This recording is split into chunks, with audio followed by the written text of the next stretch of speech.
ओम यः प्राणतो निमिषतो महित्वैका इन्द्राजा जगतो बभूव य ईसे अस्य द्विपदश्चतुष्पदः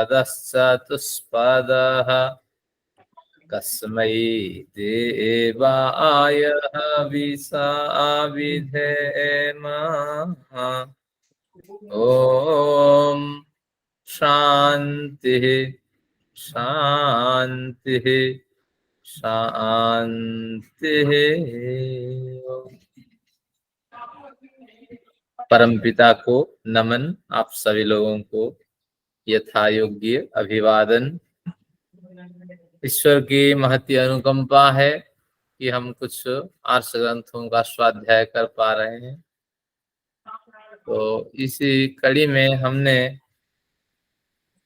बड़ी कक्षाएं की है न्याय दर्शन पर।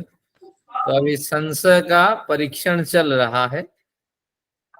इसमें कोई रोचकता नहीं है इस प्रकरण में, संशय परीक्षण में। और कोई भी विषय आगे उठाएंगे तो पूर्व पक्ष उत्तर पक्ष, फिर उन दोनों के बीच में जो सिद्धांत रखे जाएंगे उन पे फिर हम संशय व्यक्त करेंगे। तो उन संशयों का फिर निराकरण कैसे होगा, ना इसी तरह युक्ति दे करके, कहीं छल का प्रयोग करके, और कहीं आपका छल जाति निग्रह, जाति का प्रयोग करके, कहीं निग्रह स्थान का प्रयोग करके, इस तरह ये कुछ तरीकाएं हमें सिखा रहे हैं सूत्रकार कि इस तरह शब्द का प्रयोग करके आप अपना पक्ष बचा सकते हैं अगर यथार्थ पक्ष है। और दूसरों के द्वारा जब ऐसे आरोप हो, प्रत्यारोप हो, तो उस समय भी आप उनको संकेत कर सकते हैं कि ऐसा प्रयोग न करें, छल का प्रयोग न करें। अभी तो पहले ही जो बिंदु है उसको देख करके हमने समझ लिया कि यहाँ छल का प्रयोग हुआ है और इस तरह छल का प्रयोग किया जाता है, वचन को तोड़ मरोड़ कर दिया जाता है। तो इस तरह कुछ हमने अध्ययन किया, लेकिन विषय स्पष्ट नहीं था। मैंने एक शीट बनाई है जो आप लोगों को शेयर कर दी है। अब देखेंगे, हमें सूत्रकार के हिसाब से चलना है और इसमें कुछ स्वारस्य हो, महत्ता हो, तभी इन सब में श्रम करें। नहीं तो इसी तरह मैं सोचता हूँ विषय को स्पष्ट कर दूं और फिर आपको इस तरह एक शीट बना करके, क्योंकि आगे आपको पढ़ाना है, पढ़ना भी नहीं है। परंपराएं नष्ट हो रही है, कुछ ही लोग बचे हुए हैं और उनको हमें आगे बढ़ाना है। तो हर एक परीक्षा पर, हर एक विषय को जब स्पष्ट करेंगे सूत्रकार और भाष्यकार दोनों, तो इस तरह शीट बना के उपलब्ध कराऊंगा और देखता हूँ कितना श्रम मुझे सहयोग यहाँ मिलता है, तो उस हिसाब से हो पाएगा। चलिए अब पूर्व प्रकरण को देखते हैं। अनुराधा जी ने बड़ा प्रयास किया है समझाने का।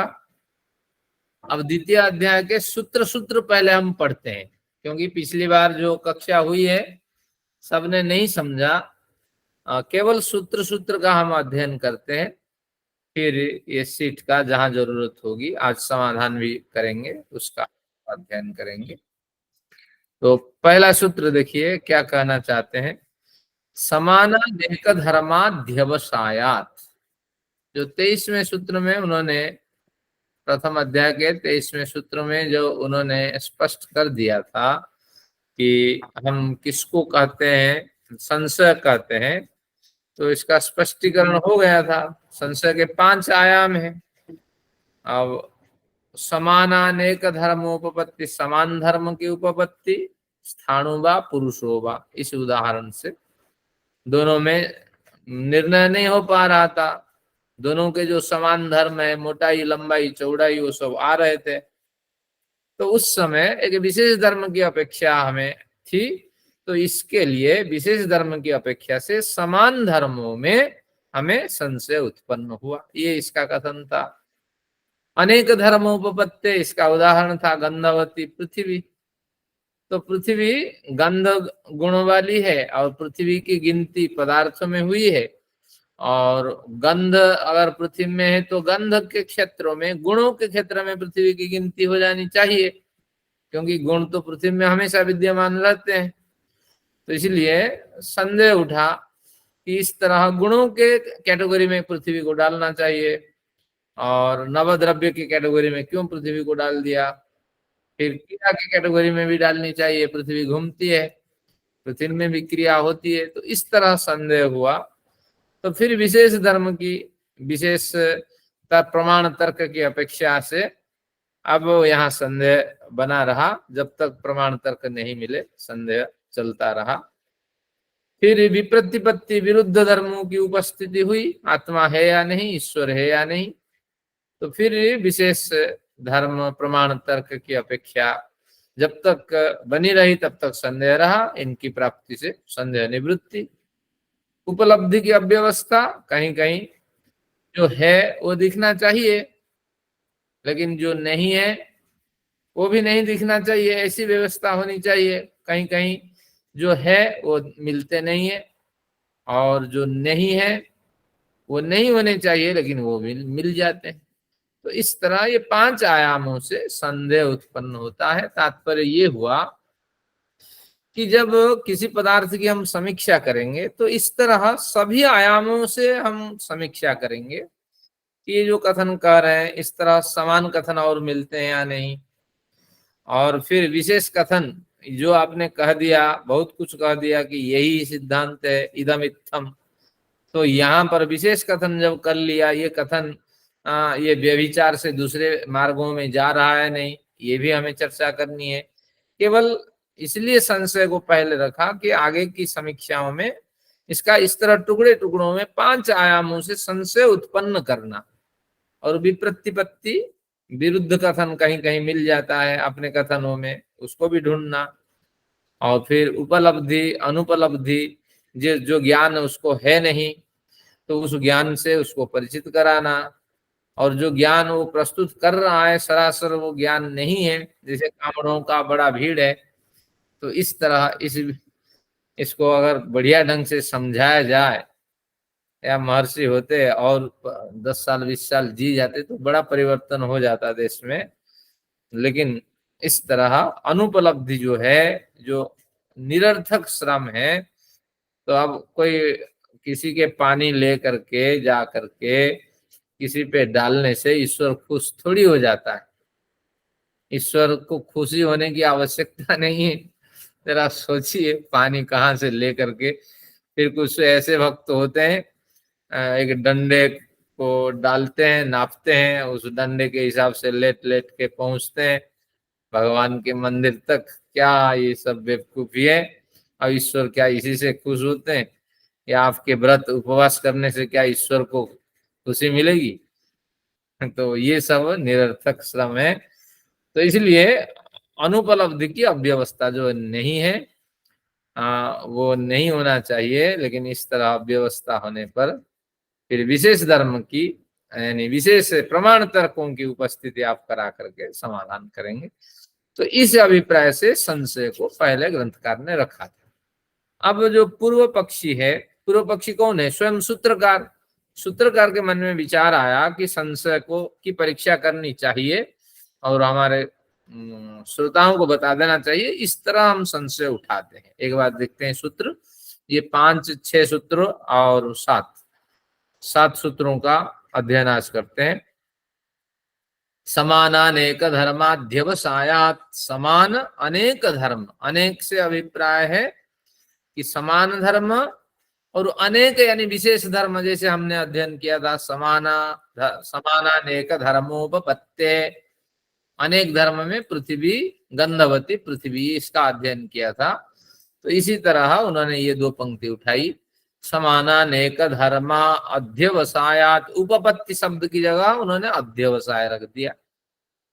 फिर अन्यतर धर्म अध्यवसायात, कभी भी सूत्र में हमने अन्यतर धर्म का कथन नहीं किया। अन्यतर यानी समान धर्म, अनेक धर्म, दोनों में से कोई एक धर्म, ऐसा कभी सूत्रकार कहा ही नहीं। तो कहीं कहीं अपने विचार इस तरह घुमा करके हाँ आप अपना पक्ष सिद्ध कर सकते हैं। तो समानानेक धर्माध्यवसाया धन्यतर धर्माध्यवसाया। हाँ अब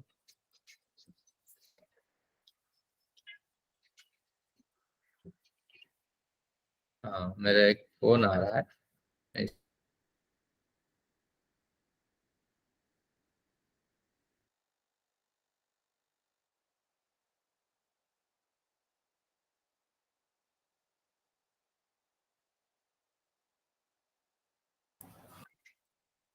हाँ क्षमा करें, मैं किसी कार्य में व्यस्त हो गया।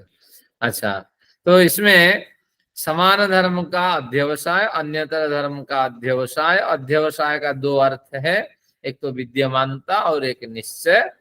तो इस तरह उन्होंने यहाँ छल किया, और ये कौन सा छल है, वाक छल कर दिया। और उन्होंने विद्यमानता अर्थ ले करके उन्होंने कहा अध्यवसाय क्या जोड़ दिया उपपत्ति की जगह। और फिर क्या कहा, अन्यतर धर्म को भी जोड़ दिया। आगे सूत्रकार समाधान में कहेंगे मैंने तो अन्यतर धर्म कहा ही नहीं था, आपने क्यों जोड़ा, इसका उत्तर आप देंगे। तो इस तरह उन्होंने कहा कि आपके लक्षण में समान धर्म की उपस्थिति, अन्यतर धर्म की उपस्थिति से जो निश्चय होता है, और उस निश्चय से जो तीसरे धर्म का ज्ञान होता है, तो ऐसे सभी स्थलों पर संशय की बात आपके सूत्र में कही गई है, ये हम नहीं मानते हैं। इस तरह सूत्रकार का यह अभिप्राय है। तो इस सूत्र को जो खोलेंगे भाष्यकार वात्स्यायन, वो भी अपने विचार रखते हैं यहाँ। तो इसलिए पहले सूत्रकार के विचार हम सुन लेते हैं, फिर भाष्यकार के अपने विचार रखेंगे। यानी कुछ अधिक कथन नहीं है, कुछ विचार अपने से जोड़ देना है और उसकी पुष्टि करना है। जैसे उदाहरण है, जब हम गुरुकुल में पढ़ते थे तो फिर किसी जो नए विद्यार्थी आते थे तो उनको हम समझाने की कोशिश करते थे। हाँ, अरे कभी किसी ने दूसरी जगह खाना खाया, दूसरी जगह हाथ धो लिया, तो उसको हम मना करें, बार बार करने पर फिर उसको हम टोकते हैं। कि इसका मतलब है जिस दिन हम टोके तो उससे जब से तू आया है अब तक तूने निरंतर इसी जगह पे हाथ धोया होगा, इसी जगह पे गंदगी फैलाई होगी।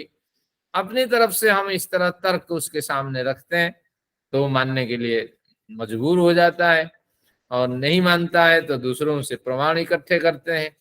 तो इसी तरह ये कुछ उदाहरण मैंने सामने रखा, तो इसी तरह अपने पक्ष की पुष्टि के लिए कुछ अपने विचार उसमें घुसाने पड़ते हैं। तो अब सूत्रकार के दूसरा सूत्र देखते हैं। विप्रतिपत्ति अव्यवस्था अध्यवसायाच। अब विप्रतिपत्ति की बात कही गई थी, 5 आयाम थे किसके, संशय के। तो विप्रतिपत्ति यानी विरुद्ध कथन, विरुद्ध कथन की उपस्थिति से विशेष प्रमाण तर्क की अपेक्षा बनी रहती है, तब जाके संशय की निवृत्ति होती है। तो कहते हैं विप्रतिपत्ति अव्यवस्था अध्यवसायाच। विप्रतिपत्ति की अव्यवस्था की बात आपने कही है, विप्रतिपत्ति में अव्यवस्था दिखाई पड़ती है, और उसका निश्चय हो जाने से संशय बना रहता है, ऐसा संशय हम नहीं मानते। कभी विप्रतिपत्ति की अव्यवस्था, अव्यवस्था शब्द का विप्रतिपत्ति के साथ कोई संबंध नहीं था, क्योंकि विप्रति अव्यवस्था तो उपलब्धि की अव्यवस्था, अनुपलब्धि की अव्यवस्था। तो विप्रतिपत्ति में उन्होंने अव्यवस्था शब्द जोड़ दिया और उपपत्ति के अर्थ में अध्यवसाय का प्रयोग कर दिया। तो इस तरह विप्रतिपत्ति का मतलब विरोधी बातें, आत्मा है या नहीं, ईश्वर है या नहीं, दोनों विरोधी बातें उपस्थित होने पर फिर हम विशेष प्रमाण तर्क की मदद से इस संशय की निवृत्ति करते हैं। तो कहते हैं कि विप्रतिपत्ति की हाँ जी, आप जो है अभी मतलब खाली पहला और दूसरा सूत्र जो उसमें बताया वही लें, या साथ में समाधान जो छठे सूत्र में वो भी साथ साथ ले रहे हैं क्या, या वो बाद में लेंगे फिर? सभी लूंगा, सभी को लूंगा ताकि विषय अभी तो क्लियर हो जाए। अभी तो समाधान नहीं ले रहे ना साथ साथ में? हाँ नहीं ले रहा। अच्छा ठीक है, तो विप्रतिपत्ति की अव्यवस्था का जो अध्यवसाय निश्चय हो जाए तो उस समय संशय की बात आपने जो कही वो गलत है, क्योंकि विप्रतिपत्ति का निश्चय आपको हो ही रहा है। तो इसी में सूत्रकार भाष्यकार कहेंगे जब निश्चय की बात आप कर रहे हो तो फिर संशय कहाँ है? आपको पता है विप्रतिपत्ति ये विरुद्ध कथन कर रहा है, ये विरुद्ध कथन कर रहा है, तो फिर संशय कहाँ है? तो इस तरह जो उन्होंने कहा अपनी तरफ से कहा, और ये निरर्थक है। जब विप्रतिपत्ति है तभी तो संशय है, किसी अर्थ को हम ग्रहण नहीं कर पा रहे हैं। तो इस तरह यहाँ द्वितीय सूत्र में एक निरर्थक कथन है, और इस कथन से क्या होता है कि इस तरह अपने जो वितंडा के माध्यम से अपने पक्ष को दबाने की चेष्टा की जाती है। तो अब देखते हैं तीसरा जो सूत्र है जिसका अध्ययन कर चुके हैं, विप्रतिपत्तौ च संप्रतिपत्ति। विप्रतिपत्ति की उपस्थिति में, विप्रतिपत्ति की स्थिति में उसे संप्रतिपत्ति आपको कहना चाहिए। यानी विरुद्ध कथन जो आपने कहा था पिछले सूत्र में से जो हमने निष्कर्ष निकाला था, तो उस विरुद्ध कथन को हम यथार्थ कथन मानते हैं, क्योंकि विरुद्ध कथन में दोनों पक्ष होते हैं और हर पक्ष अपने प्रमाण तर्क से अपना विचार प्रस्तुत करता है, तो दूसरा पक्ष भी अपना विचार प्रस्तुत करता है। तो इसमें संप्रतिपत्ति है, इसमें विप्रतिपत्ति यानी विरुद्ध कथन क्यों कहते हैं? ये यथार्थ कथन है। फिर इसका समाधान हमारे भाष्यकार देंगे। अगर ऐसे हर विप्रतिपत्ति को संप्रतिपत्ति मानेंगे तो फिर कभी विप्रतिपत्ति की निवृत्ति नहीं होगी। पागल कभी दवाई खाने के लिए चेष्टा ही नहीं करेगा, पागल पागल ही बना रहेगा। तो इसलिए संप्रतिपत्ति का मतलब यथार्थ ज्ञान, हाँ यथार्थ ज्ञान है। तो इसलिए इनमें हमें संदेह तो होना जरूरी है। इस तरह ये भी है कि वैतनिक युक्ति है, इसमें कोई मायने नहीं है, न ही सूत्रकार ने कुछ कहा था। पांचवें सूत्र को देखते हैं, तथा अत्यंत संशय तद्धर्म सातत्योपपत्ते। फिर कहते हैं कि आप हमेशा हर बातों पर संशय करते हैं, कभी पॉजिटिव सोच नहीं रखते हैं, तो इसका मतलब है कि हमेशा ही संशय आपका बना रहेगा, हमेशा संशय में आप घिरे रहेंगे। कोई भी कुछ कहें, कोई भी विचार आए तो आपको संशय दिखने लगेगा। तो फिर उन्होंने कहा, इसी सूत्र में भाष्यकार ने क्लियर कर दिया कि विशेष धर्म की उपस्थिति से संशय तो हट जाना है। जब संशय ही हट जाना है तो फिर आप क्यों कहते हैं कि हमेशा संशय बना रहेगा? तो ऐसा कथन आपका निरर्थक है। तो इस तरह ये 5 सूत्रों में इसका आचार्य जी क्या है? तथा अत्यंत संशय तद्धर्म सातत्योपपत्ते। अत्यंत संशय यानी हमेशा संशय बना रहेगा, क्योंकि तद्धर्म सातत्योपपत्ते, क्योंकि संशय का जो धर्म है, कुछ भी कहें तो उसमें आप संशय आपको दिखने लगेगा। तो कुछ भी तो कथन होगा, कोई भी पक्ष आएगा, कोई भी विषय आएगा, तो उसके धर्म की सतत उपपत्ति होगी, उसके धर्म का सतत ज्ञान बना रहेगा, और कुछ भी कहें तो आपको संशय दिखाई पड़ेगा। तो इस तरह इसका समाधान कोई बड़ा मतलब बलवान पक्ष नहीं है, और केवल ही इसमें छल का प्रयोग किया। सिद्धांति बोल रहे हैं? नहीं, अभी तक सिद्धांति कुछ नहीं बोला। ये जो 5 सूत्र है ये पूर्व पक्षी का कथन है, यानी स्वयं शंका उठाते हैं हमारे सूत्रकार, और फिर वो अपने विचार रखते हैं कि इसी तरह मेरे सूत्र को कोई तोड़ मरोड़, मेरे विचारों को तोड़ मरोड़ करके प्रस्तुत कर दे, गुमराह करे, तो फिर उसको इस तरह जवाब देना चाहिए। तो सूत्रकार ने कोई बड़े सूत्रों में, कुछ बड़े सूत्रों में इसका समाधान नहीं किया। वो जानते हैं ये कथन निरर्थक है, तो जहां निरर्थक कथन होते हैं तो सूत्रकार वहां मौन उदाहरण देके समाधान करते हैं। तो आपके साथ भी इस तरह बहस करने वाले बड़े लोग मिले तो आप क्या करें ना, एक टूक शब्द से, 2 टूक शब्द से उसका समाधान करके वहां से प्रस्थान करें। तो ये कुछ शैली है। देखिए 2 ही सूत्र केवल सूत्रकार ने दिया। प्रथम सूत्र में जो कहना था उन्होंने कह दिया, और जो बड़ी ये टीकाएं मिलती है ये भाष्यकार के अपने विचार होते हैं। भाष्यकार इनको कैसे तोड़ मरोड़ करके एक बढ़िया रोचकता प्रस्तुत करके हमारे सामने प्रस्तुत करते हैं, यही है। तो पहले सूत्र पढ़ते हैं, सूत्रकार के विचार समझते हैं, और भाष्यकार को जब पढ़ेंगे एंटरटेन के अभिप्राय से पढ़ेंगे, तो इसलिए हमें आनंद आएगा। तो अब सूत्रकार यहीं से फिर समाधान देते हैं कि ऐसी अगर निरर्थक युक्ति और तोड़ मरोड़ करके कोई विचार प्रस्तुत करें तो उसका समाधान यही है। यथोक्ताध्यवसायादेव, भैया साहब 132 पृष्ठ है मेरे। यथोक्ताध्यवसायादेव यथा उक्त, पूरा सूत्र पढ़ते हैं। यथोक्ताध्यवसायादेव तद विशेषापेक्षात् संशये ना संशयो नात्यंत संशयो वा यथोक्ताध्यवसायात् एव यथा उक्त, मैंने जैसे कहा, हाँ, या आपने जैसे कहा, अध्यवसायात एव, अध्यवसाय से ही, यानी यथार्थ निश्चय ज्ञान आदि हो जाने से, समान धर्मों का अध्यवसाय हो जाने से, विशेष धर्मों का अध्यवसाय हो जाने से और विप्रतिपत्ति के अध्यवसाय हो जाने से, उपलब्धि की अव्यवस्था और अनुपलब्धि की अव्यवस्था, इनका अध्यवसाय हो जाने से, निश्चय हो जाने से, इस तरह जो आपने कहा, तद विशेषापेक्षात, वहां विशेष अपेक्षा शब्द का पाठ था तो आपने उसको तो उठाया नहीं। तद विशेषापेक्षात, वो सब अध्यवसाय विशेष अपेक्षा, विशेष का मतलब विशेष धर्म नहीं, विशेष प्रमाण तर्क बाद, ये तीन सिद्धांत होते हैं, प्रमाण तर्क और बाद।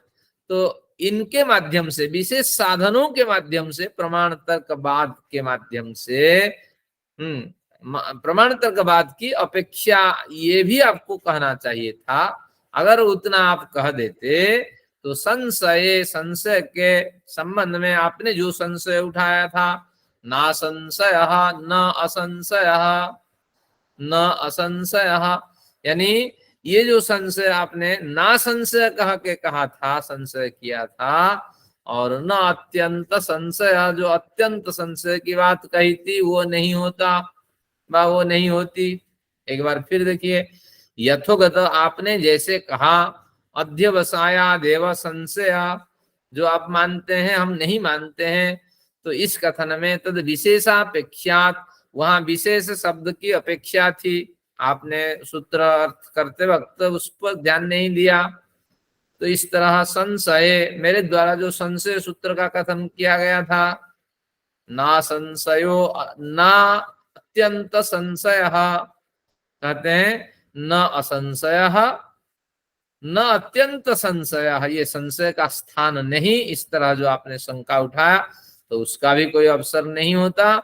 अत्यंत संशय, हमेशा संशय बना रहेगा, इस तरह जो आपने कहा था तो उसका भी कोई अवसर नहीं होता। तो इसलिए जैसा कहा था वैसा अध्यवसाय से संशय होता है, विशेष की अपेक्षा से।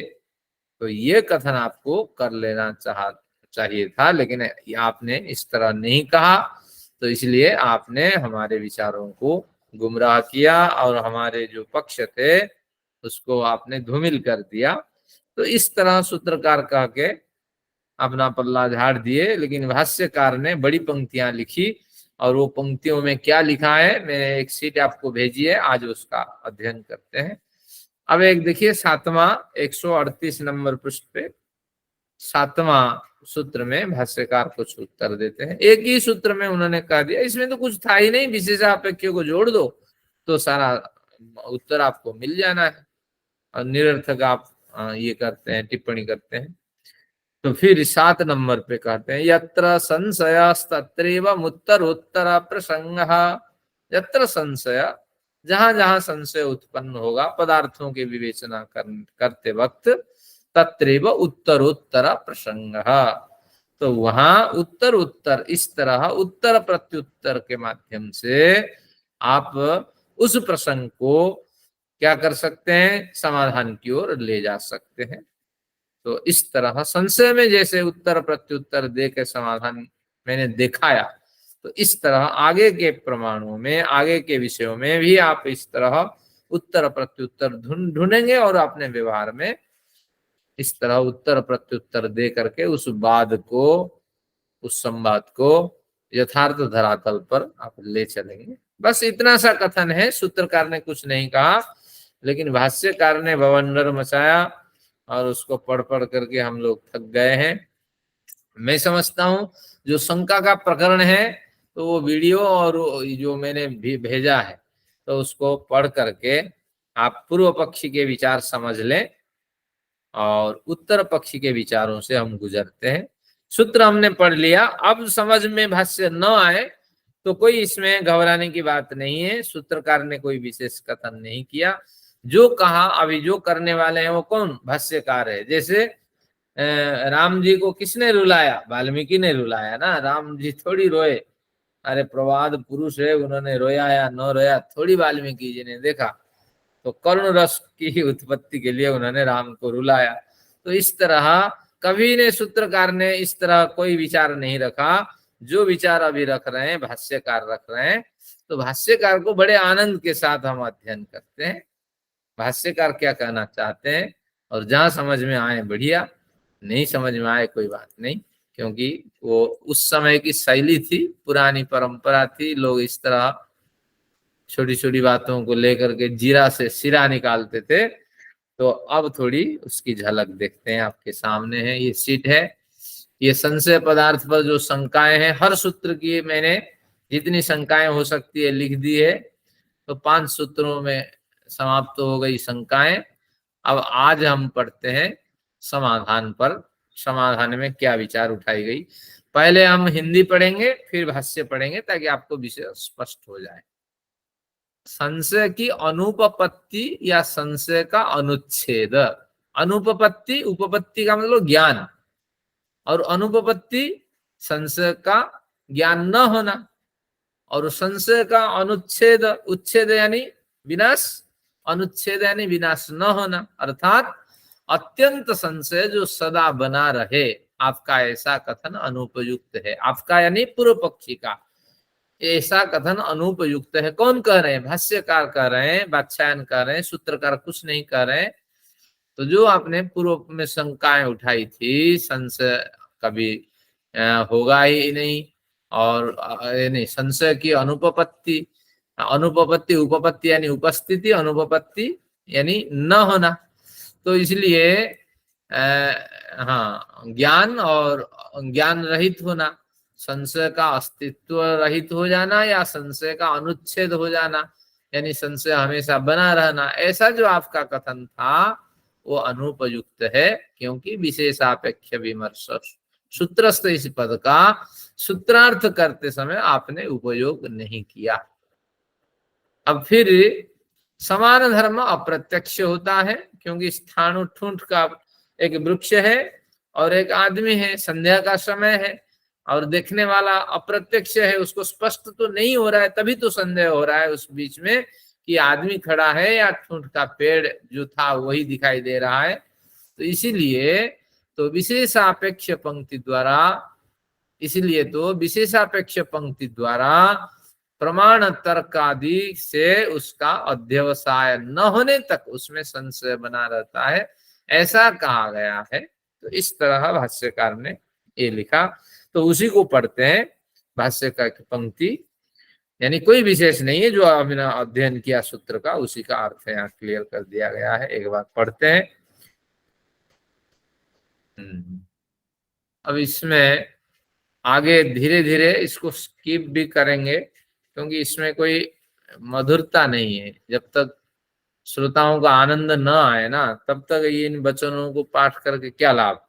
चलिए फिर भी कुछ हद तक पढ़ते हैं, जब आपको अरुचि लगे कि नहीं नहीं इनको हमें छोड़ देना चाहिए इन पंक्तियों को, तब फिर इनको हम छोड़ देंगे, सारांश फिर अध्ययन करेंगे। देखते हैं अब तो चलने।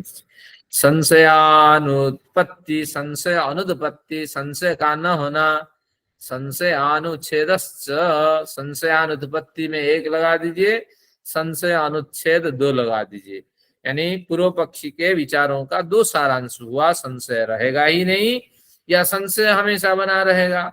तो इस तरह न प्रसज्यते, तो इस तरह जो आपने कहा न प्रसज्यते, ये प्रसज्य यानी ये विद्यमान नहीं हो पाएगा, ये कथन हम मानने के लिए तैयार नहीं है। ऐसा कथन यथार्थ नहीं होगा। कथम यत्तावत् समान धर्माध्यवसायः संशय हेतु स समान धर्म मात्रमिति। यत्तावत् आपने जो कहा समान धर्माध्यवसाय, सूत्र में उन्होंने कहा था समान विशेष धर्माध्यवसाय, समानानेक धर्माध्यवसाय, इस तरह प्रथम सूत्र में कहा था। वही संशय का हेतु न समान धर्म मात्रमिति, समान धर्म मात्र में संशय नहीं होता है। और समान धर्म के निश्चय हो जाने से अब जो आप संशय मानते हैं उसी संशय को हम नहीं मानते हैं, इस तरह जो आपने कहा था। तो एवं एतत्, अब उस पे विचार करते हैं, ऐसा क्यों कहा था, प्रश्न लगाया था। एवं एतत्, इस तरह विचार करते हैं। कस्माद् एवं नोच्यते इति, आपने क्यों नहीं कहा विशेषापेक्ष वचनात् इति तत्सिद्धे, ये विशेषापेक्ष वचन से उसकी सिद्धि हो जानी चाहिए, आपने क्यों ऐसे नहीं कहा। मन से आपने क्यों अपने विचार रखे और अपनी ओर से कोई तर्क जुड़े, कोई प्रमाण जुड़े, इस तरह आगे देखते हैं। विशेषस्य अपेक्षा आकांक्षा, विशेष की अपेक्षा से क्या मतलब है, आकांक्षा, आकांक्षा प्राप्त करने की इच्छा, विशेष प्रमाण तर्क बाद से कोई नुस्ख, कोई सिद्धांत प्राप्त करने की इच्छा, सा वही आकांक्षा अनुपलभ्यमाने विशेषे समर्था, जब तक अनुपलब्ध है वो आकांक्षा तब तक संशय बने रहते हैं। और विशेषे समर्था, वही आकांक्षा विशेष में ही समर्थ हो सकती है। न चुगतम समान धर्मापेक्ष इति, और आपने कभी भी नहीं कहा इतने सूत्रों में समान धर्म की अपेक्षा से ही संशय होता है। समाने च धर्मे कथम आकांक्षा न भवेत्, समान धर्म में क्यों आकांक्षा नहीं होगी। यदि अयम अप्रत्यक्ष स्यात्, क्योंकि समान धर्म हमेशा अप्रत्यक्ष होता है। अप्रत्यक्ष धर्म की पुष्टि के लिए तो आकांक्षा तीसरी वस्तु की आकांक्षा होती है। एतेन सामर्थ्येन विज्ञायते, तो इस सामर्थ्य से पता लगता है समान धर्माध्यवसायादिति, तो इसी सामर्थ्य से पता लगता है समान धर्म के अध्यवसाय होने पर भी, समान धर्मों के निश्चय हो जाने पर भी विशेष की अपेक्षा बनी रहती है। तो इस तरह ये कथन है। तो थोड़ा इसको हम पढ़ते हैं आज, क्योंकि संशय को भली भांति पढ़ते हैं, आगे देखते हैं, विचार करते हैं, जो कुछ निरर्थक विचार है उसको हटाते हैं और इनकी शैली से पहले परिचित होते हैं। आगे देखते हैं दूसरे में, इसमें हिंदी में देखिए, समान धर्म अप्रत्यक्ष होता है, ये तो हो गया। संदेह लक्षण वाले सूत्र में पढ़े गए उपपत्ति वचन, उपपत्ति ज्ञान है, उपलब्धि के कथन से प्रत्येक वस्तु में कुछ ना कुछ समान धर्म की सद्भाव संवेदना विद्यमान रहती है। सूत्र में उसका पृथक कथन अनुपयुक्त है, यानी सब में सद्भाव संवेदना विद्यमान रहती है। यानी स्थाणु में भी कुछ विशेष धर्म होते हैं, पुरुषों में भी कुछ विशेष धर्म होते हैं, दोनों में समता रहती है। किसी न किसी पदार्थ के साथ हमारी समता रहती है। पिछली कक्षा में मैंने कहा था, कोई भी पदार्थ हो, प्राणी हो, ऊर्जा हो, सब में कुछ समता रहती है। और विशेष समता तो यह है, इस पृथ्वी में मिलने वाला हर पदार्थ पार्थिव कहलाता है। ये जो हवा है उसके अंदर पृथ्वी के गुण विद्यमान है, तो इसलिए ये भी जब तक हमारे साथ इसका संबंध है ये भी पार्थिव है। तो इसलिए आपको समान धर्म तो सब वस्तु में विद्यमान है। तो कहते हैं, इसी को कहते हैं समान धर्मों की सद्भाव संवेदना। ये संस्कृत की शब्दावली है, तो इसमें कोई विशेष नहीं है। सद्भाव का ज्ञान होना तो विद्यमान रहती है सूत्र में, उसका पृथक कथन अनुपयुक्त है। तो इसलिए मैंने सद्भाव संवेदना आदि का कथन नहीं किया, तो इसलिए आप उसको त्रुटि न माने, इस तरह उन्होंने कहा। उपपत्ति वचन आद्वा, अब संस्कृत पंक्ति देखिए, उपपत्ति वचन आद्वा, उपपत्ति वचन से आपने अध्यवसाय अर्थ लिया और उपपत्ति वचन से आपने अध्यवसाय अर्थ लेकर के आपने कहा कि इस अध्यवसाय जो है वो मेरी अपनी है, लेकिन ऐसा नहीं है। आगे उसका समाधान करेंगे कि उपपत्ति वचन का अर्थ भी है कि ये अध्यवसाय यानी समझना, निश्चय करना, यही अर्थ है। अब कहते हैं समान धर्मोपपत्ते रित्युच्यते। अब समान धर्म उपपत्ति जो आपने कहा था, न चान्या सद्भाव संवेदना धृते समान धर्मोपपत्तिरस्ति। अन्य सद्भाव संवेदना के बिना समान धर्म की उपपत्ति नहीं हो सकती। यानी सद्भाव संवेदना हमेशा विद्यमान रहती है। यानी समान धर्मों का की सद्भाव संवेदना, समान धर्मों की जो एक रूपता है हर पदार्थों में कुछ ना कुछ स्थानों और पुरुषों में जैसे विद्यमान रहती है, तो हर पदार्थों में कुछ ना कुछ विद्यमान रहती है। अनुपलभ्यमान सद्भावो ही समान धर्म। किसी समान धर्म में अगर अनुपलभ्यमान सद्भाव है तो अविद्यमान भवति, तो उन पदार्थों में समान धर्म की अविद्यमानता होगी। जैसे आकाश है, उसके साथ हमारा कोई सद्भाव संवेदना है ही नहीं, आकाश तो रूप रहित है, तो इसलिए सद्भाव संवेदना उसके साथ हमारी नहीं है। ये महाकाश की बात चल रही है, लेकिन जो भूताकाश है उसके साथ है हमारा सद्भाव संवेदना, क्योंकि शब्द गुण कम आकाशम, जहां तक शब्द का व्यवहार है तो वहां तक तो आकाश के साथ हमारा संबंध है ही। तो इस तरह ये कुछ विचार है, कुछ मजेदार विचार नहीं है। आगे देखते हैं विषय शब्देन वा विषयिणः प्रत्ययस्य अभिधानम। विषय शब्द ध्रुव है, कुछ भी समझ में नहीं आ रहा सच्ची। हाँ कुछ नहीं है, निरर्थक कथन है। और ऐसे बूढ़े लोग बैठ करके प्राचीन भारत में कुछ ना कुछ लिखते थे, और ये हमारी शैली है।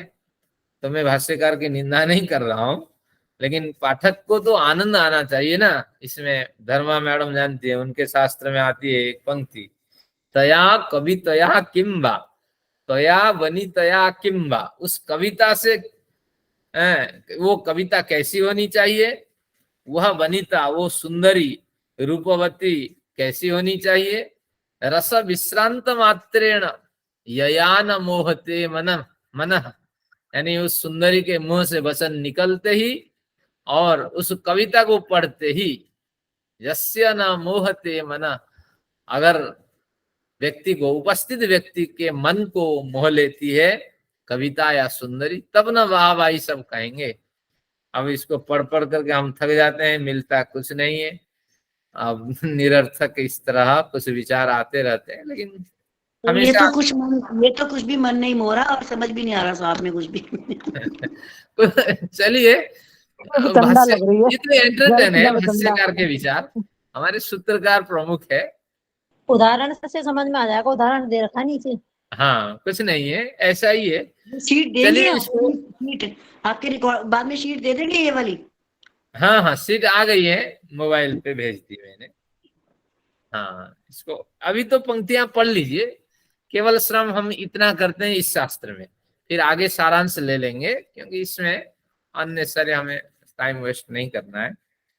चलिए आगे देखते हैं, थोड़ा इसी पंक्ति को, आज तो समाधान तक पहुंचेंगे। 20 मिनट है, मैं स्पीड लगाता हूँ। संस्कृत भाषा की ऐसे बताने की बजाय आप जो उसका जिस्ट है वो हमें बता दें सारा, तो वही हम समझ लें ना खाली। हाँ चलिए, ऐसा भी हो विचार, मैं भी यही चाहता था। चलिए अब हिंदी भाषा पे चलते हैं। अब द्वितीय में उन्होंने क्या कहा कि संदेह लक्षण वाले सूत्र में जो पढ़े गए उपपत्ति वचन है, तो उससे प्रत्येक वस्तु में कुछ ना कुछ समान धर्म की सद्भाव संवेदना, समान धर्म की उपस्थिति बनी रहती है, समान धर्मों की विद्यमानता बनी रहती है। तो सूत्र में उसका पृथक कथन अनुपयुक्त है। अगर आप कहेंगे कि ये जो उपपत्ति वचन से ये सद्भाव संवेदना, सद्भाव संवेदना का मतलब है कि समरूपता, समरूपता का पाठ होना चाहिए, उपपत्ति वचन का आपने क्यों पाठ कर दिया? तो इसलिए ऐसा कहना अनुपयुक्त है, क्योंकि उपपत्ति वचन से ही सद्भाव संवेदना का ज्ञान हो रहा है। आपको समझ में नहीं आ रही तो इसमें मेरी कोई गलती नहीं है। तो इस तरह जो सिद्धांती है वो कह रहे हैं, कोई सिद्धांती नहीं, वात्स्यायन अपने विचार रख रहे हैं। वात्स्यायन खुश थे उस दिन, मैंने कहा ना, जब बड़ी बड़ी पंक्तियां आती है तो सूत्रकार भाष्यकार खुशी से उसको लिखते हैं। तो इसलिए कुछ ये न्याय की शैली से कुछ विचार आए।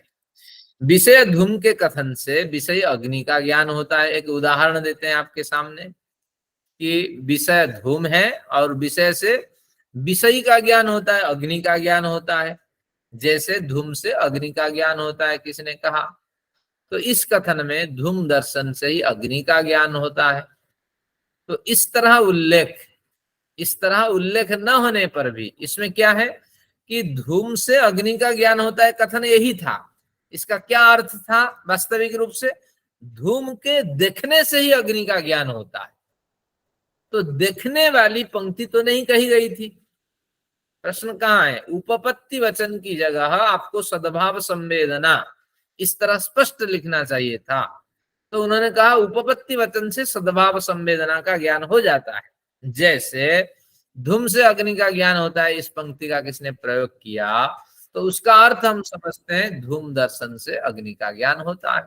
तो दर्शन शब्द का उल्लेख न होने पर भी हमें अग्नि का जो दर्शन शब्द का अध्याहार करना होता है, यानी स्वीकार करना होता है कि इस पंक्ति में दर्शन शब्द छिपा हुआ है। तो इस तरह उल्लेख न होने पर भी धूम दर्शन अर्थ को प्रबुद्ध श्रोता समझते हैं। उसी तरह समान धर्मोपपत्ति, इसी संदेह लक्षण से समान धर्मों का अध्यवसाय, वही सद्भाव संवेदना का जो अर्थ है, अध्यवसाय का वही अर्थ है।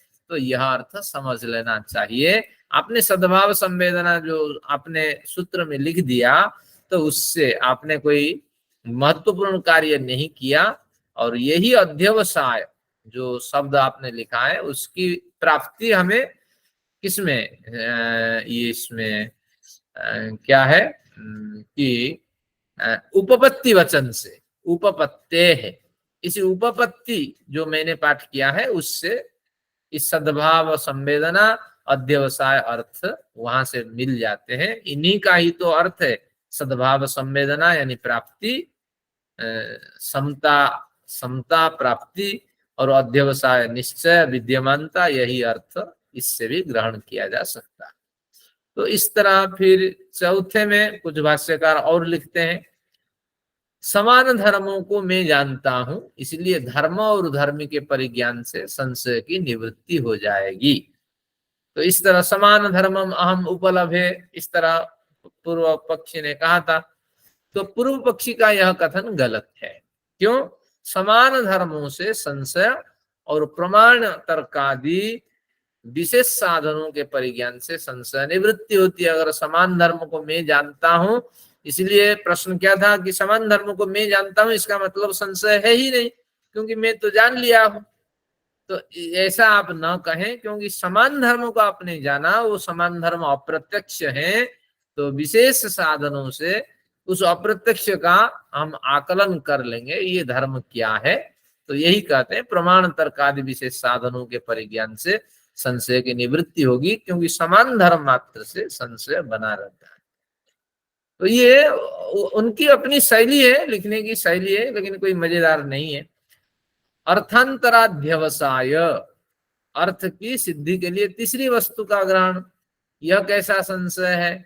इस तरह पूर्व पक्ष ने प्रश्न उठाया था कि आपके सूत्र में अर्थांतराध्यवसाय का कथन स्पष्ट पता चलता है।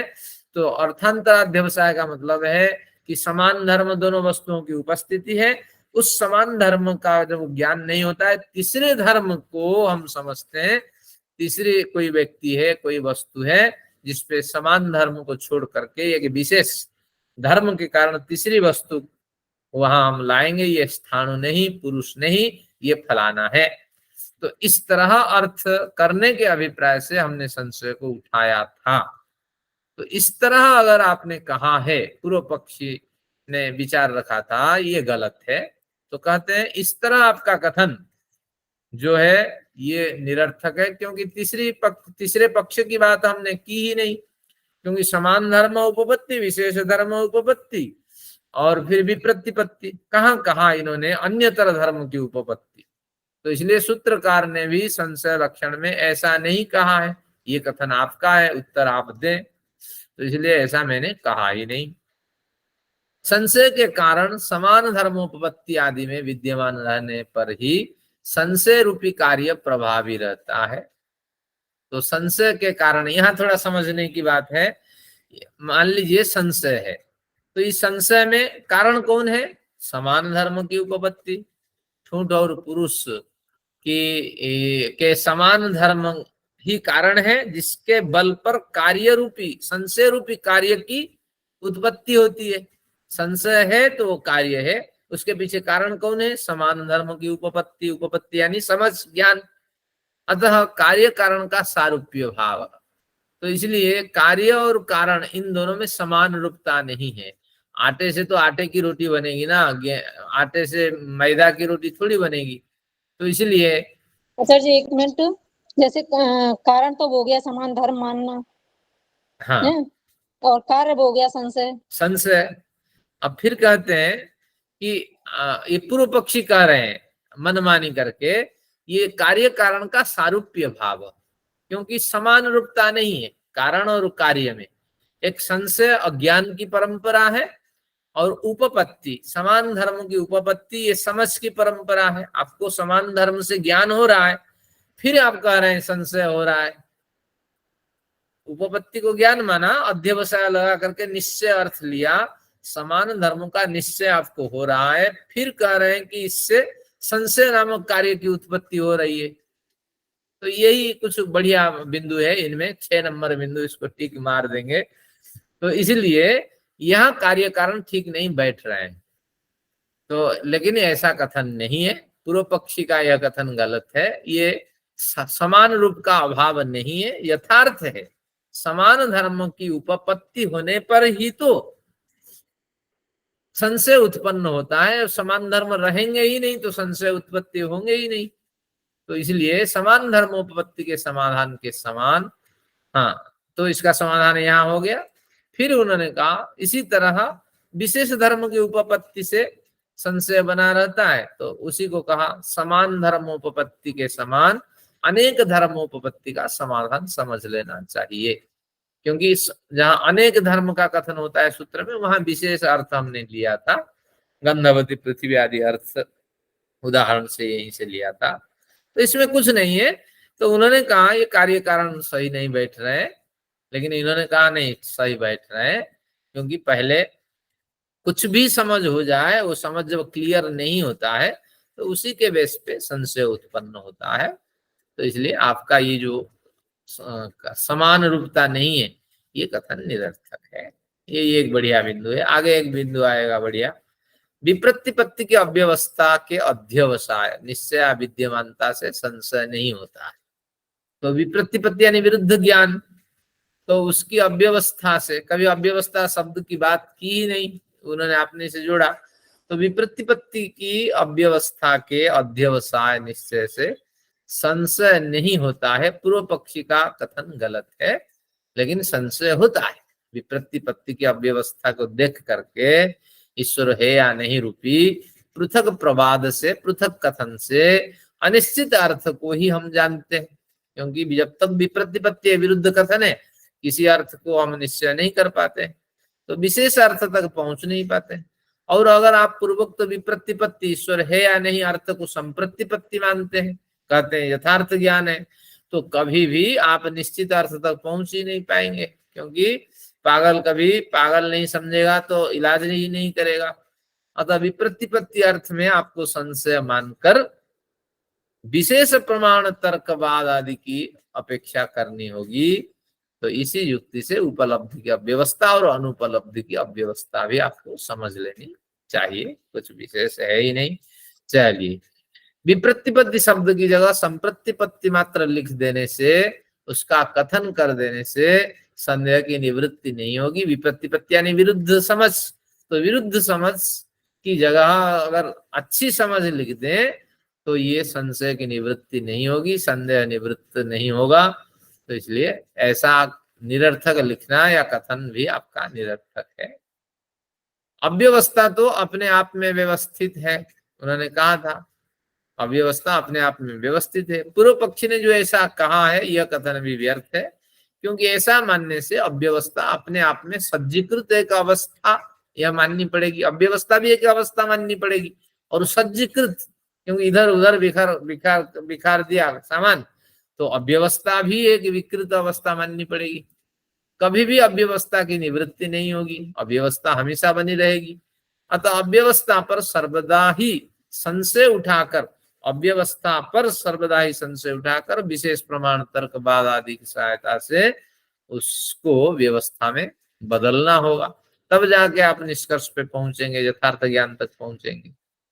तो इसलिए अत्यंत संशय के सर्वदा बने रहने की जो बात कही थी पूर्व पक्षी द्वारा, वह भी ग्राह्य नहीं है। अत्यंत संशय हमेशा बना रहेगा। तो विशेषापेक्ष विमर्श संशय इस कथन से सतत विद्यमान रहने वाले संशय पर भी संशय उठाकर उसका निर्णय करना होगा। ये कथन थोड़ा महत्वपूर्ण है। इसमें कहा कि हमेशा संशय बना रहेगा, संशय कभी बना ही नहीं रहेगा, क्योंकि विशेषापेक्ष विमर्श संशय से विशेष प्रमाण तर्कों की मदद से, प्रमाण तर्क बाद रूपी विशेष पक्ष की मदद से हम जो विद्यमान संशय उसका निराकरण कर देंगे। तो धर्म के निश्चय हो जाने पर जब निश्चित तत्व हमारे हाथ में लगेंगे तो विशेष प्रमाण तर्क आदि की कोई अपेक्षा नहीं रहेगी, क्योंकि निष्कर्ष हमें मिल गया तो प्रमाण तर्क आदि यहीं तक हमें पहुंचा करके निवृत्त हो जाएंगे। तो बस इसी तरह इनका कथन था। तो 7 सूत्र में उन्होंने ये कहा कि जहां जहां 7वां 2 ही सूत्र तो सूत्रकार ने लिखा, तो इसी सूत्र में उन्होंने 10 बिंदु दिए। ये पढ़ करके इसको मिला करके आप देख लेना, हिंदी हिंदी मैंने अनुवाद कर दिया है। जहां जरूरत होगी आपको विषय स्पष्ट करने के लिए इस तरह हेल्प करूंगा। अब आगे देखते हैं। सूत्र संख्या 7 में उन्होंने कहा, जहां जहां शास्त्र में या वादादि कथाओं में किसी भी विषय का संशय पूर्वक परीक्षा हो, यानी किसी भी विषय पे अगर आप इस तरह संदेह उठाएंगे तो उस स्थल में उठ रहे संशय का प्रतिवादी द्वारा निषेध करने पर, जब प्रतिवादी इस संशय का निषेध करेगा, नहीं ये गलत है, नहीं ये गलत है, इस तरह अगर कोई कहेगा, तो पूर्वोक्त प्रकार से उत्तर प्रत्युत्तर के साथ प्रमाण तर्क बाद आदि प्रस्तुत कर उसका समाधान करना चाहिए। तो इस तरह सूत्रकार ने अपने विचार दिए। तो कुछ फिर संगति बैठाने के लिए ये पंक्ति लिखनी पड़ती है, क्योंकि पदार्थ विषयक समस्त परीक्षाओं में आगे पदार्थों की परीक्षा होगी, 16 पदार्थों की परीक्षा। पहले संशय पदार्थ की परीक्षा हुई, सभी पदार्थों की तो परीक्षा नहीं होगी, कुछ पदार्थ छोड़ देंगे, कहेंगे कि इसी न्याय से इसको समझें, लेकिन जैसे जैसे आगे बढ़ेंगे समझेंगे। तो पदार्थ विषयक समस्त परीक्षाओं में व्याप्त रहने के कारण सर्वप्रथम संशय की परीक्षा प्रस्तुत की गई है। संशय यानी संदेह, लेकिन भ्रांति नहीं है। संदेह और भ्रांति में संशय के ज्ञान है, भ्रांति का मतलब है अविद्या है। ये दोनों आपको थोड़ी लिख करके रखनी पड़ेगी। मुझे भ्रांति हो गई यानी गलती हुई लेकिन संदेह बना रहा तो इसलिए कोई कार्य नहीं किया, तो संदेह मजबूत ज्ञान होता है, और भ्रांति ढलान है, यानी आपने कर लिया ऑलरेडी, उस गलती को आपने कर ली। तो ये ध्यान रखना, संदेह संशय और भ्रांति इनमें बड़ा भेद है। संदेह संशय दोनों एक पक्ष के हैं और भ्रांति अविद्या के पक्ष में है।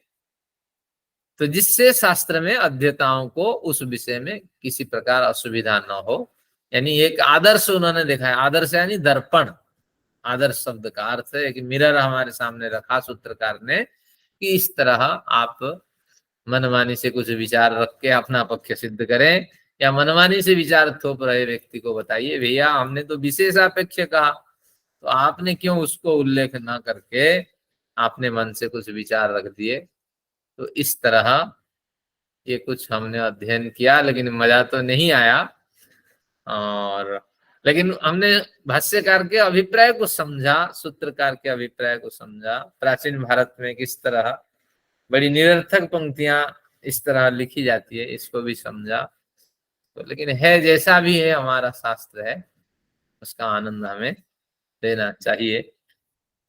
तो इस तरह हमने शायद जो बाकी 24 जाति और निग्रह स्थान थे वो सब फिर कहाँ आएंगे? परीक्षा ही चल रही है तो लास्ट तक। व्यग्र हो गई हैं अनुराधा जी, जल्दी हमें वो 54 गलतियां ढूंढनी है। अब हाँ, कुछ वो कहाँ गलतियां आएंगी? तो वो हमने वही बातें सारी कहाँ पर आएंगी? तो परीक्षा ही हमें तो चलती है 8 गलतियां मिल चुकी हैं, छल में 3 और इसमें हेत्वाभास में 5, तो 8 गलतियां मिल चुकी हैं। क्रॉस और होता है, क्रॉस नहीं करना पड़ता। हाँ तो निग्रह स्थान और जाति की करनी थी ना, 24 और 22, हाँ 46 तो वो रहती है अभी। बिल्कुल बिल्कुल, 22 और जाति 24 है और निग्रह स्थान 22 है। हाँ, तो तो 40 यार तो इंटरनेट रहती पे है, पढ़ो। 40 वो बिल्कुल कहाँ पर आएंगी? वो शास्त्र में कहाँ पर आएंगी? कौन से शास्त्र में? 5वें में? निग्रह स्थान तो अंतिम अध्याय में आएगा, ये तो लास्ट अध्याय में आएगा, लास्ट में और पूर्व आएगा, चतुर्थ अध्याय में जाति की चर्चा होगी। और अगला प्रकरण रोचक रहेगा क्योंकि प्रमाणों का निराकरण करेगा। फिर नहीं, सारी प्रत्यक्ष परीक्षा को बोरिंग है क्या? हाँ जी, ये सारी सब बंद सब कर दिया। पदार्थों की परीक्षा बोरिंग है क्या? कर दिया इनका। हाँ कई बार बोरिंग होगा, लेकिन हमेशा हमारे लक्ष्य के अनुरूप हमें संदेश मिलेंगे ऐसा नहीं है, लेकिन कोशिश करते हैं जहां जहां छोड़ना है उन बिंदुओं को छोड़ देते हैं, सार ले लेते हैं। आप सिर्फ सारांश बताते जाइए, मेन पॉइंट बताइए, लिखवा दीजिए मेन पॉइंट। क्योंकि हाँ प्रौढ़ व्यक्तियों के सामने ये पाठ नहीं होना चाहिए, इस तरह कुछ विधि बनाते हैं। कुछ आप जिस ले लीजिए सार और फिर वो लिखवा दीजिए। हाँ सर जी ने सार रूप में लिखा दीजिए संशय का। संशय का मैंने एक सीट भेज दी है, तो उसको आप देख लीजिएगा। मैंने जो संशय के पूर्व पक्षी के बनाए हैं पॉइंट्स कविता में, वो ठीक है सब, वो समझ के, बहुत समझ के बनाए, समझ तो आ गया था मुझे वो सारा। कहीं कहीं उसमें और कुछ ऐड करना था, क्योंकि वो संस्कृत की पंक्ति है ना, समझने में कठिनाई हुई है। आज मैंने जो पूर्व पक्षी भेजा है उसको अभी पढ़ लीजिएगा, फिर उसको संगति बैठाइएगा। अगली कविता में अगर कुछ होगा मैं उसमें ऐड कर दूंगी। हाँ उसमें आता है योग दर्शन आदि ग्रंथों में कि इसमें तो हजारों जन्म लगते हैं सफलता के लिए, तो इसलिए इतनी जल्दी सफलता कहाँ मिलेगी। तो आचार्य जी मैं एक बात पूछना चाह रही थी। हाँ हाँ अवश्य पूछे। कि ये जो हम पढ़ रहे हैं इसका आजकल के उसमें जस्ट सिर्फ प्रमाण के अलावा कोई और बाकी भी इसका कोई रेलेवेंस है भी आजकल के टाइम के हिसाब से जो ये शास्त्र हम पढ़ रहे हैं? एक तो मुश्किल बहुत है, जैसे संशय को हमने पढ़ा है, अभी प्रमाण है, अपने किसी चीज को जानना है, उसमें संशय है, उसको आप संशय को अपने व्यवहारिक जैसे जीवन भी है में निराकरण को हम करो। कैसे उतारेंगे, ये एक प्रश्न है, अभी हमने पढ़ा। तो व्यवहारिक जीवन में संशय आजकल की जैसे हम जिस स्टेज पे आजकल है मतलब हमारी, उसमें इसका कोई रेलेवेंस है मतलब इनका जितनी मतलब सबका है इस पे। संशय को हम व्यवहारिक जीवन में कैसे उतारेंगे, तो देखिए सूत्र का बुद्धि का विकास होता है ना थोड़ा, उससे आप ऐसे इसको कहा है, हमने इसको इस तरह से किया, तो इस सब से जब आप ये अभ्यास करते हैं तो उससे थोड़ा सा हमारी विवेचन शक्ति का विकास होता है। हाँ बौद्धिक व्यायाम होता है। नहीं संशय का भी है, जैसे उदाहरण लेते हैं, कोई सा एक मंत्र ले लेते हैं, भूर्भुवस्वः तत्सवितुर्वरेण्यं भर्गो देवस्य धीमहि धियो यो नः प्रचोदयात्। अब यहाँ संशय उत्पन्न हुआ कि सब तो कहा धियो धियो यो नः प्रचोदयात्, धियः शब्द का क्यों प्रयोग किया, पूर्व पक्षी ने हमला कर दिया, तत्सवितुर्वरेण्यं भर्गो देवस्य धीमहि। अब मेरी बुद्धि को सन्मार्ग में प्रेरित करें और धीमहि बहुवचन का प्रयोग कर दिया, तो अब बहुवचन प्रयोग करके ऋषि क्या बताना चाहते हैं, प्रश्न उठ के खड़ा हो गया, संदेह उत्पन्न हुआ। क्योंकि एक मिनट माइक बंद कर दीजिए। मंत्र में पाठ कर रहा हूँ। अभी हमने पढ़ा था छल के प्रकरण में कि हमें बहुवचन का प्रयोग नहीं करना चाहिए, और ऋषि धीमहि बहुवचन में प्रयोग कर रहे हैं, और प्रचोदयात् में धियो यो नः प्रचोदयात्, धियः बहुवचन में धी धियो धिया, तो बहुवचन का प्रयोग क्यों किया, ये उठा। फिर धी ही प्रचोदयात होना चाहिए, धीरा धिया प्रचोदयात क्यों किया? तो इस तरह कई प्रश्न उठ के खड़े हुए, तो फिर उसका समाधान फिर हम ढूंढते हैं। ये सार्वजनिक प्रार्थना का मंत्र है, विश्व कल्याण प्रार्थना का मंत्र है, ये एक व्यक्ति का के लिए उपयोग मंत्र नहीं है। तो इसलिए मृत्युंजय मंत्र में भले ही ये कहता है मां मृतात, एक वचन का प्रयोग है, लेकिन सार्वजनिक प्रार्थना के कितने मंत्र हैं ये संकलन हमें करना चाहिए। तो उन्हीं से विश्व कल्याण के लिए हमें प्रार्थना करनी चाहिए। तो ये संशय उठा तभी ना हम वहां तक पहुंचे। तो इसलिए पग पग पे हमें संशय उठाना है, ऐसा क्यों कहा, ऐसा एक कथन नहीं करना चाहिए था। तो इस तरह जैसे जैसे आपका अध्ययन होगा तो जैसे संशय इसमें वाक्चक ना, वो तो मैंने व्यवहार में देखा है। बहुत से लोग एक बात चीज को वो तोड़ सूत्र मरोड़ में के- बताते, हाँ जी, एक जैसे सूत्र चलता है, तो उसका छोटा छोटा सा अगर हमें मीनिंग लिख के मिल जाए तो एटलीस्ट हमारे जैसे थोड़े से जो भी अनाड़ी लोग हैं उनको थोड़ा सा समझने में ऐसा है। जैसे छोटा सा मतलब एक भाई क्या कहना चाहते हैं सूत्र के माध्यम से ऋषि, ठीक है, अगर मतलब आप हमारी ये थोड़ी सी सहायता कर सको तो। ठीक है, ऐसा भी सोचते हैं, क्योंकि जैसे सुझाव आएगा ऐसे करेंगे, क्योंकि हमें दूसरी अंकों में शायद समझ नहीं आ पा रहा है किसी को भी ज्यादा। मैंने समझ पहली नहीं कविता आ भी पा बहुत रहा, मुश्किल इसलिए से थोड़ा सा अगर बहुत हमें मुश्किल से। अवश्य, सूप और छोटा छोटा एक डॉक्टर साहब, एग्जाम्पल, आपका जैसे जो धन्यवाद। एग्जाम्पल आता है बहुत समझ आ जाता है। हाँ बिल्कुल पालन करते पहली हैं। कविता भी मैंने 6 घंटे समझ के बड़ी मुश्किल से उसको मैंने बनाया, पहली कविता भी। ठीक है, आगे से सरल कुछ भाष्य चाहिए, सरल भाष्य चाहिए सूत्र गुरु जी। और उससे संबंधित कुछ विचार रखते हैं। जैसे ना योग दर्शन हमने पढ़ा, उसमें व्यास भाष्य बहुत मुश्किल है, लेकिन आपने एक और आचार्य जी जो उसके अंदर है उनका बहुत इजी है। तो जैसे ये तो इनका भी आवाज बहुत कैसी आती मुश्किल है, समझ नहीं आता अगर किताब भी पढ़ो मेरी? कुछ भी। ठीक है, कुछ हाँ। करते हैं, कुछ विचार थोड़ा सा इसमें। योग चलो दर्शन, इजी हो जाए सांख्य दर्शन मैंने मैंने खोल तो रखा वैशेषिक भी पढ़ा है, योग दर्शन भी आपसे पढ़ा, सांख्य भी आपसे पढ़ा, वैशेषिक स्वामी जी से पढ़ा, पर तीनों समझ में आ गए थे। अच्छा ऐसा नहीं हुआ। ये तो कठिन फर्स्ट चैप्टर तो हो गया, सेकंड आवाज तो बड़ा खोल रखी है। बोल भी लग रहा है, कुछ समझ भी नहीं आ रहा। न्याय का प्रथम आनिक तक तो समझ में आ गया ना, न्याय का। हाँ, प्रथम ठीक आनिक है। भी और द्वितीय अभी फर्स्ट द्वितीय चैप्टर। आनिक ये में खोल प्रवेश क्यों हो रहा है, तो इसलिए नहीं द्वितीय चैप्टर में, द्वितीय आनिक में नहीं द्वितीय चैप्टर में। वाले स्टार्स जो बने हुए हाँ ये तो द्वितीय बड़े आनिक तो समझ में आ रही सारी। सेकंड चलिए, चैप्टर जो शुरू हुआ है ना, सेकंड चैप्टर नहीं समझ में आ रहा है। सेकंड से नहीं आ रहा है समझ में। चैप्टर आनिका नहीं, सेकंड आनिका फर्स्ट चैप्टर की तो ठीक है, पहला हाँ चैप्टर तो ठीक है, पहला चैप्टर तो हो गया ठीक से। ठीक है, अभी आएंगे, विषय को रिवाइज करेंगे और जैसे आप चाहते हैं उस हिसाब से हमें विषय को समझना है। इन पंक्तियों को स्किप कर लेंगे। आप ये भाषी को पढ़ना, उसे समझाना, थोड़ा छोड़ थोड़ा के अर्थ जो है ना आम भाषा में जो आम समझ आते हैं। सीमित समय में आप हमें एक एक पॉइंट जो आप बताना चाह रहे हैं वो छोटा सा बना करके हमें लिखवा दीजिए, फिर हम उसे हाँ। पढ़ के समझ लेंगे, बाद में हम समझते करते रहेंगे हैं। पढ़ के। कुछ इंदिरा जी विचार शायद इसमें यही करते हैं। और सोचता हूँ।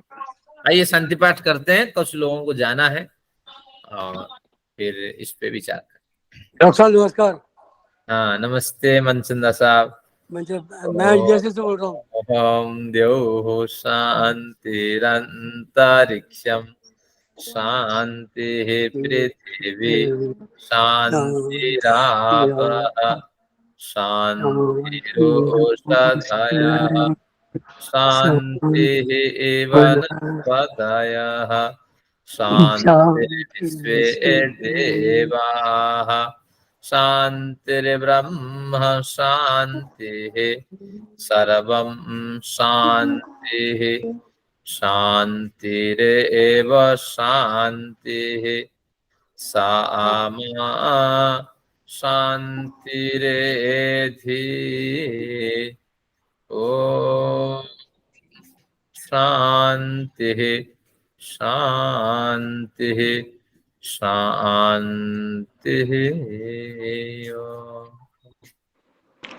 वैदिक अभिवादन सभी को सप्रेम नमस्ते।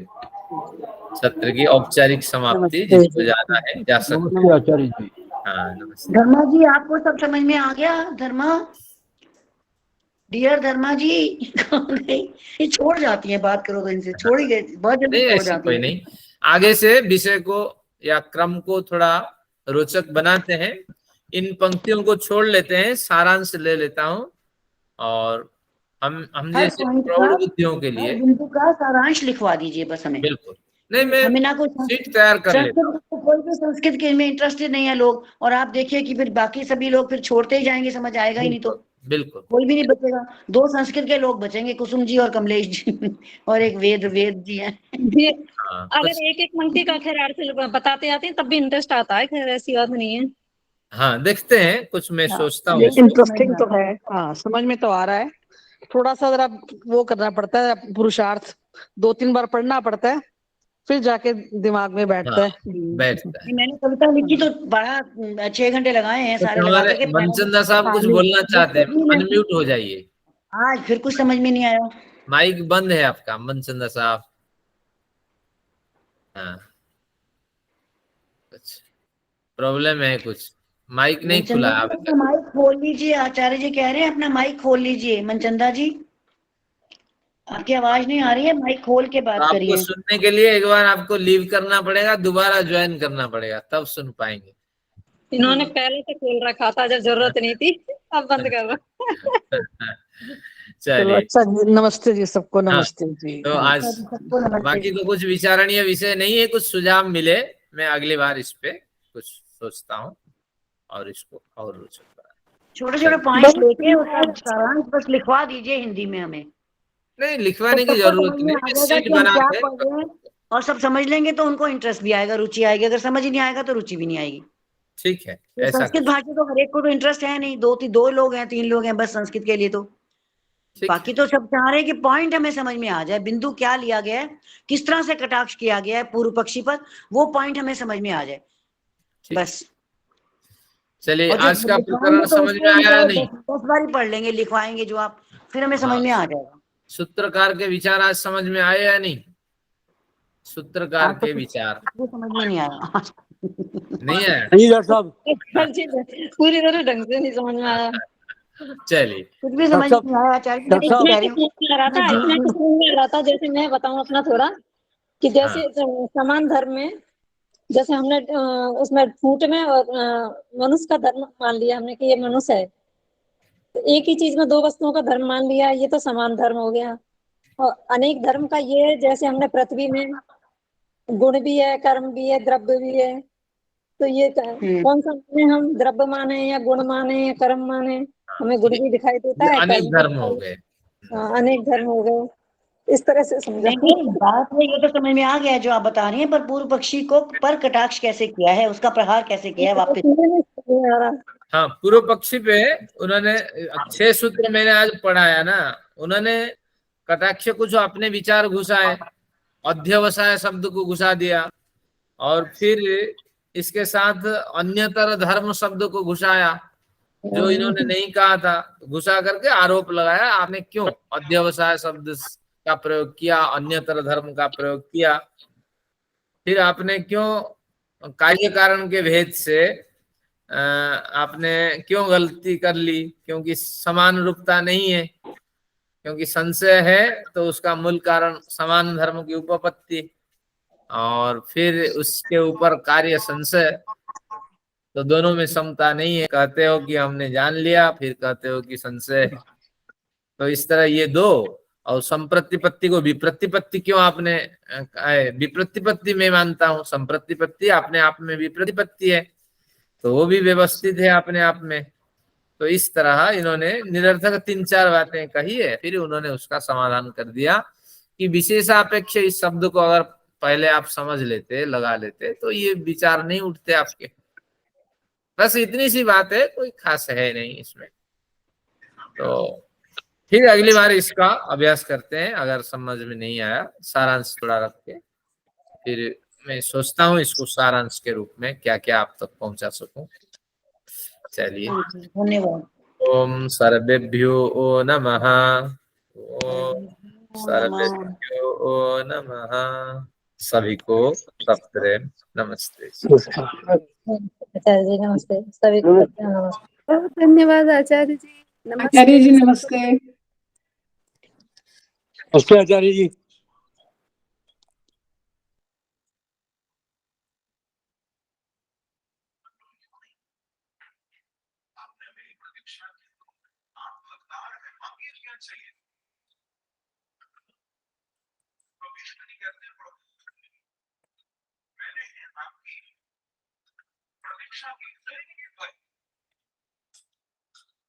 आपसे आज यही मांगता हूँ कि क्या थोड़ी देर आप भी मेरी प्रतीक्षा कर सकते हो।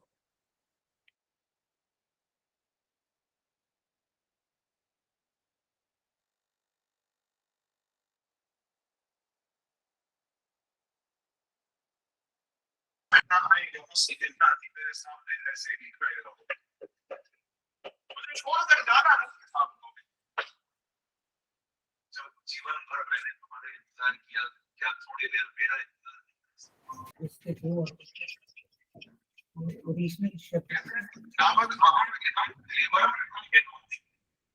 जब तक मैं ये